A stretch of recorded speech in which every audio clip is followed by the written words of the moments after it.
Hello everyone, welcome to Mindiology, the platform for skills, lifestyle and career. I'm your friend Deepak from Team Mindiology. I welcome you all.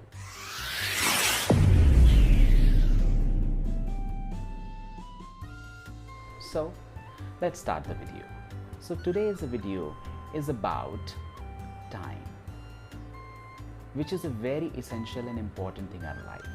So आज हम बात करने वाले हैं how to have more time in a particular day, या किस तरीके से हम ज़्यादा समय निकाल सकें या ज़्यादा टाइम अपने लिए बचा सकें एक दिन के अंदर.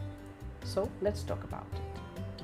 So आज के टाइम में सबसे ज़्यादा एक स्टेटमेंट यूज़ होता है, या टाइम ही नहीं है, हम तो बिजी हैं, टाइम ही नहीं है, टाइम ही नहीं है, टाइम ही नहीं मिल पाता, मैं ये नहीं कर पा रहा हूँ, मैं वो नहीं कर पा रहा हूँ, बिल्कुल टाइम नहीं है, क्या करें, टाइम ही नहीं है.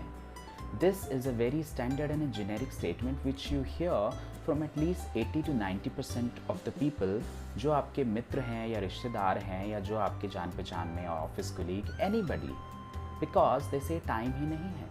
तो इसका क्या सोल्यूशन, क्या उपाय हो सकता है, आइए आज इस बात को समझते हैं. हम कुछ एक चीज़ें, कुछ छोटी मोटी चीज़ें, कुछ small tactics we can use and then we can have more time. एक बहुत ही इम्पॉर्टेंट बात है जो कि मैं हमेशा अपने दोस्तों को या सबको कहता हूँ, जो मैंने भी सुनी है, कि 24 घंटे ही होते हैं आपके पास. Everyone has got only and only 24 hours. 25 घंटे का तो कोई दिन नहीं होता है, राइट. उन्हीं 24 घंटों में कई लोग अपने सारे काम कर लेते हैं, इवन जितने हैं उससे ज़्यादा कर लेते हैं, and they get all the success and all the things which they want to achieve in their life, they get it. And उन्हीं 24 घंटों में कई लोग आधे से भी कम चीज़ें कर पाते हैं. So it all depends upon you, how you handle the things. So कुछ चीज़ें हैं जिनको आप इस्तेमाल करके या चीज़ें करके उसको कर सकते हैं. सबसे पहली बात जो आती है, काम आप ब्लॉक्स में कीजिए. Please work in blocks. कोई भी चीज़ अगर आपको दी गई है, सपोज़ कोई बड़ा टास्क है, आपको कोई बड़ी प्रेजेंटेशन बनानी है या कुछ भी करना है, आप उसको एक साथ करने का सोचेंगे, या दिन में भी कई आप घर में हॉलिडे में हैं, बहुत सारे काम करना चाह रहे हैं, आप एक साथ करेंगे एक सारे काम, तो वो नहीं होता. आप उसको ब्लॉक्स में कर लीजिए कि मुझे पहले ये इतना हिस्सा ख़त्म करना है, फिर इतना करना है, फिर इतना. उससे क्या होगा, उस एक पर्टिकुलर हिस्से को करने के लिए आप एक टाइमलाइन डिसाइड करेंगे, उसको आप उसी तरीके से करेंगे, then you finish it off quickly and then you do it the other one. दूसरी चीज़ आती है कि one thing at a time. आजकल के टाइम में आई नो ऑफिस में भी, घर में भी बहुत सारी चीज़ें हैं जो लोग बोलते हैं मल्टीटास्कर. ऑफिस के अंदर भी उन लोगों को ऐसे ही एम्प्लॉयज़ चाहिए जो मल्टीटास्कर हों, जो कि कोई बुरी बात नहीं है. आप एक साथ कई चीज़ें कर सकते हैं, लेकिन यकीन मानिए आप खुद से प्रैक्टिकली इस चीज़ को टेस्ट कर सकते हैं. अगर आप एक बार में एक से ज़्यादा काम कर रहे हैं तो आपके अगर आप लेट से 3 काम कर रहे हैं एक बार में, आपके तीनों में से कोई भी काम टाइमली पूरे नहीं होंगे, क्योंकि आपका ध्यान तीनों ही कामों में डिवाइडेड है. किसी पे भी एकदम आपका ध्यान पूरा 100% कॉन्सेंट्रेटेड तरीके से नहीं है, तो आप वो नहीं कर पाएंगे टाइमली मैनर में. आपका काम डेफिनेटली डिले होगा और फिर आपकी फ्रस्ट्रेशन बढ़ती है और आपका टाइम वेस्ट होता है. So please do one thing at a time. एक काम ख़त्म करने के बाद उसकी एक टाइमलाइन डिसाइड कीजिए, then get on to the another work. आप ये देखिए कि आप उस तरीके से ज़्यादा काम कर पाते हैं. यही कारण है, कई बार होता है कि हम अपने घर में या ऑफिस में कहीं पे बैठे होते हैं, हम पूरा दिन इन्वॉल्व हैं, वी फ्रस्ट्रेटेड कि ये भी कर लिया, ये भी कर लिया, वो भी कर लिया, फिर भी हम सोचते हैं कि हमने ये किया, वो किया, कि सारा दिन लगे रहे, थक गए, लेकिन यार जो काम थे, जो डिसाइडेड थे, जो इम्पोर्टेंट थे, वो फिर भी पूरे नहीं हुए. वो इसीलिए नहीं हुए कि हमें लगा कि हम पूरे दिन इन्वॉल्व थे, बट एक्चुअली में we were not doing anything when we were doing all these multitasking things. तो वो चीज़ें करना ज़रूरी है. उसके साथ ही फिर हमारे लिए ज़रूरी है कि सारे काम, अगर हम ऑफिस में हैं and we are handling a team, उदाहरण के लिए, तो सारे काम ज़रूरी नहीं है कि मैं एज अ बॉस और एज अ मैनेजर और एज अ असिस्टेंट मैनेजर और वीपी एवीपी मैं ही करूँ.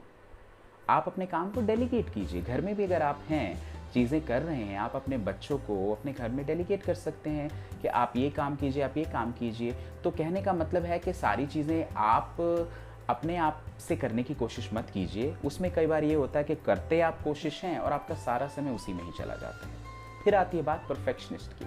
आई नो काफ़ी लोगों को परफेक्शनिस्ट बनना पसंद है, चाहते भी हैं कि बहुत अच्छा क्वालिटेटिव वर्क हो, जो कि बुरी बात नहीं है, करना चाहिए, लेकिन हमेशा परफेक्शनिस्ट नहीं बन सकते हैं। तो कई चीज़ें आपको एक स्टैंडर्ड लेवल पे भी करके कंप्लीट करके आगे बढ़ना चाहिए, वरना कई बार होता है हम एक ही काम को बहुत देर तक लिए बैठे रहते हैं कि ये नहीं अच्छा नहीं लग रहा, बहुत ही माइन्यूट चीज़ों को लेकर, एंड देन हम उसमें अपना काफ़ी सारा टाइम ऐसे ही वेस्ट कर देते हैं। And there are so many other things when we come to the social media.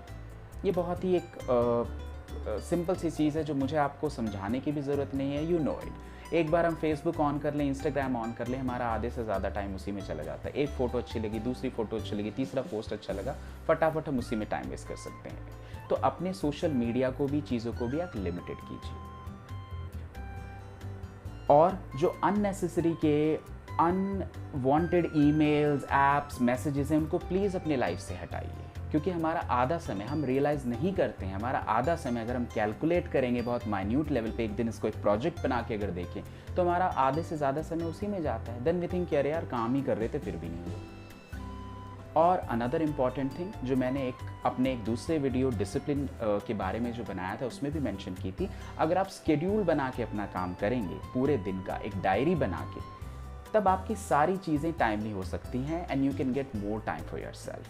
कि आप डायरी में सब कुछ लिखे कि सुबह का क्या काम आपको करना है, exercise, yoga, breakfast, everything, office में क्या क्या करना है वो डिसाइड कीजिए, क्या आपको पहले करना है, क्या चीज़ें करनी है, और उस डायरी को आप एक दिन पहले बनाइए, सुबह उठ के नहीं, एक दिन पहले बनाइए, और सारा काम पहले से प्री ऑर्गेनाइज्ड कीजिए।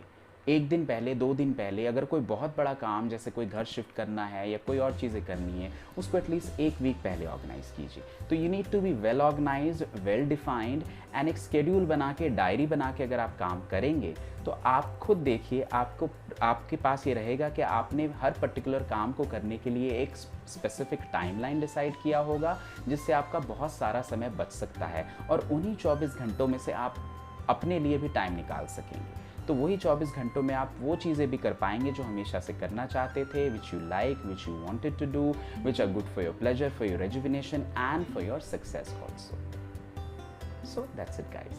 आई होप आपको ये कंटेंट समझ में आया होगा, आपको कुछ चीज़ें समझने के लिए मिली होंगी कि क्या चीज़ें अपनाकर हम छोटी मोटी चीज़ें ही करके अपने लिए ज़्यादा समय निकाल सकते हैं और उसको इफ़ेक्टिवली यूज़ कर सकते हैं। सो if you like the video, please go ahead and subscribe the channel and hit the bell icon, and please do share your comments, suggestions and feedbacks in the comment box, and let us know if you want us to make any video of your choice of topics. We would be happily going to do that. And ये सब बातों के साथ आपसे विदा लेना चाहेंगे। Have a wonderful day.